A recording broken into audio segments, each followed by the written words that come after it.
जय माता दी दोस्तों। वर्ल्ड बेस्ट मैजिक में आपका हार्दिक स्वागत है। कैसे हैं आप सब? ये बताने के लिए कमेंट बॉक्स में जय माता दी ज़रूर लिखें। दोस्तों, आज हम इस वीडियो में बात करेंगे नवरात्रि कलश विसर्जन की विधि क्या है। दोस्तों, नवरात्रि व्रत पारण के बाद कलश विसर्जन और माता की चौकी हटाई जाती है। अक्सर लोग माता की चौकी और कलश हटाते समय जाने अनजाने में कुछ गलतियां कर बैठते हैं। तो आज मैं आपको इस वीडियो में यही बताऊंगी कि नवरात्रि कलश विसर्जन की सही विधि क्या है और कलश के नारियल को तोड़ना चाहिए या नहीं। 99% लोग यहाँ पर गलती करते हैं। उन्हें सही जानकारी नहीं होती कि कलश के नारियल का क्या करना चाहिए। साथ ही आपको बताऊंगी कि माता की चौकी किस प्रकार हटानी चाहिए। कलश, जल, चावल, मौली, सिक्का, सुपारी और श्रृंगार के सामान का क्या करना चाहिए। साथ ही जवारे और अखंड ज्योति का क्या करना चाहिए। इनका विसर्जन किस प्रकार करना चाहिए। पूरी जानकारी के लिए लास्ट तक वीडियो को ज़रूर देखें। लेकिन अगर अभी तक आपने हमारे चैनल को सब्सक्राइब नहीं किया है तो जल्दी से सब्सक्राइब करके बेल आइकन दबा दें। साथ ही इस वीडियो को लाइक करें और ज़्यादा से ज़्यादा शेयर करें। तो आइए शुरू करते हैं। तो दोस्तों, सबसे पहले हम जानते हैं कि कलश को कैसे उठाएं। तो आपको बता दें कि आप सबसे पहले कलश और माता को प्रणाम करते हुए उनका आशीर्वाद मांगें कि हे माँ, मैंने नवरात्र के 9 दिनों का व्रत पूरी श्रद्धा और भक्ति के साथ किया है और आप अपना आशीर्वाद प्रदान करें और हमारे घर में सुख, शांति और समृद्धि सदैव बनाए रखें। और साथ ही साथ अगर 9 दिनों में अगर आपसे पूजा में कोई गलती हुई है तो उसके लिए क्षमा भी अवश्य मांगें। इसके बाद आप एक थाली ले लें, क्योंकि जब भी आप कोई भी चीज़ हटाएंगे तो आप उसे डायरेक्ट ज़मीन पर नहीं रखेंगे। इस बात का विशेष ध्यान रखें। अक्सर लोग जल्दबाजी में कलश हटाते समय फूल, नारियल, पत्ते आदि सब ज़मीन पर रख देते हैं। ऐसा करना गलत होता है। आप एक थाली ले लें, उसमें सबसे पहले कलश का नारियल उठाकर रखें। फिर चावल की कटोरी हटाएं। अब जो आम के पत्ते कलश में लगे हैं उन्हें हटाएं। इसके बाद कलश के जल में जो हल्दी, सुपारी, सिक्का आदि डाला है उसे निकाल लें और उसे किसी लाल कपड़े में बांधकर आप अपने धन स्थान पर रख सकते हैं। दोस्तों, ये सिक्का आपको खर्च नहीं करना है। इसे आप अपने लॉकर में ही रखें ताकि आपके घर में हमेशा बरकत होती रहे। अब आपको माता का जयकारा बोलते हुए अपने दोनों हाथों से कलश को उठाना है, या आप देवी माँ के मंत्रों का जाप भी कर सकते हैं। फिर आपको कलश के जल को आम के पत्तों की सहायता से अपने पूरे घर के सदस्यों पर छिड़कना है और जल को प्रसाद स्वरूप थोड़ा सा ग्रहण भी करना है।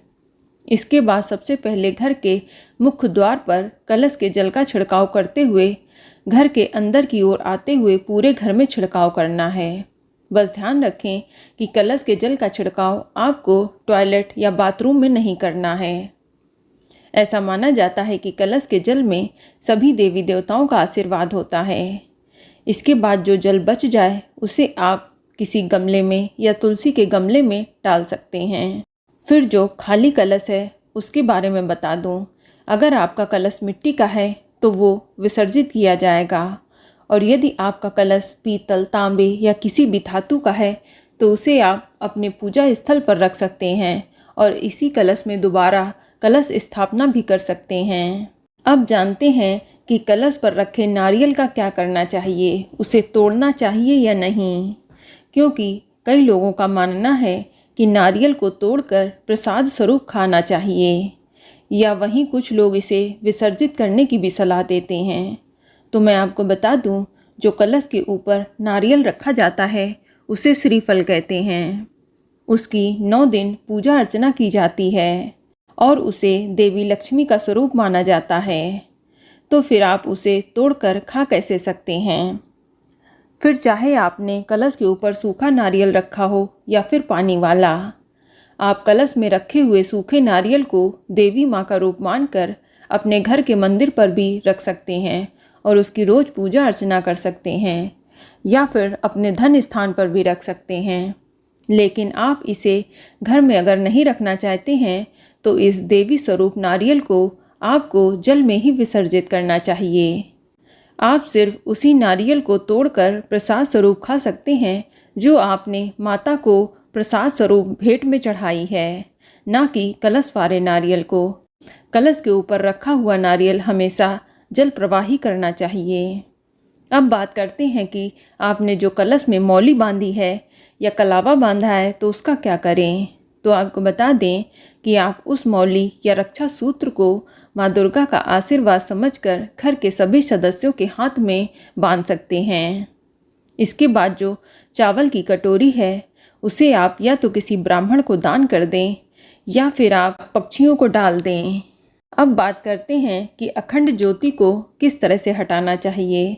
दोस्तों, अखंड ज्योति में जितना भी घी है और आपकी अखंड ज्योति जितनी भी जल रही है या जितनी देर में पूरी हो रही है उसे जलने दें। कभी भी अखंड ज्योति को बुझाना नहीं चाहिए।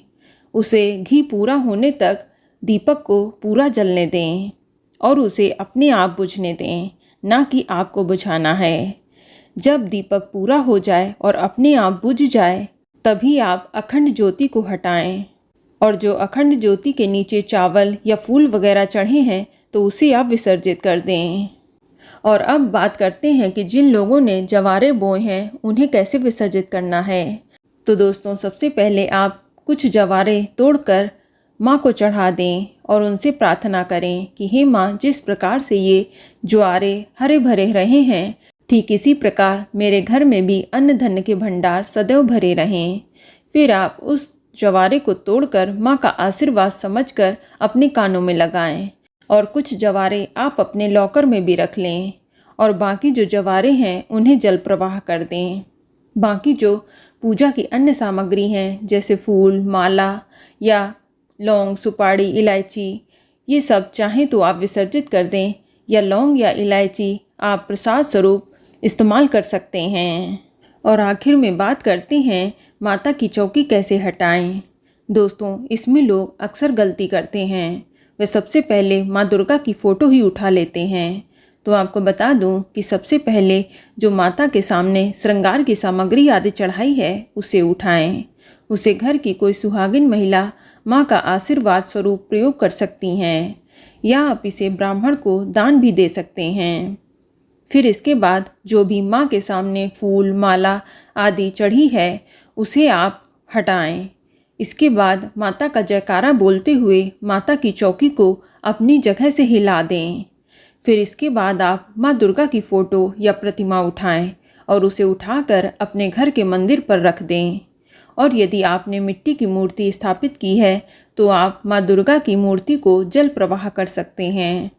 इसके बाद जो लाल कपड़ा चौकी पर बिछा है उसे भी आप ब्राह्मण को दान कर दें। अब चौकी को उस जगह से उठा लें और अपने घर के मंदिर पर जहां आप चौकी रखते हैं वहां रख दें। ध्यान रहे कि तुरंत आप उस चौकी को धो के ना रखें, चौकी को ऐसे ही रखा रहने दें। तो दोस्तों, इस प्रकार से पूरी भक्ति और सावधानी के साथ आप विसर्जन की विधि को पूरा कर सकते हैं। तो बोलो माँ जगदम्बा की जय। तो दोस्तों, ये जानकारी आपको अच्छी लगी तो कमेंट में जय माता दी ज़रूर लिखें।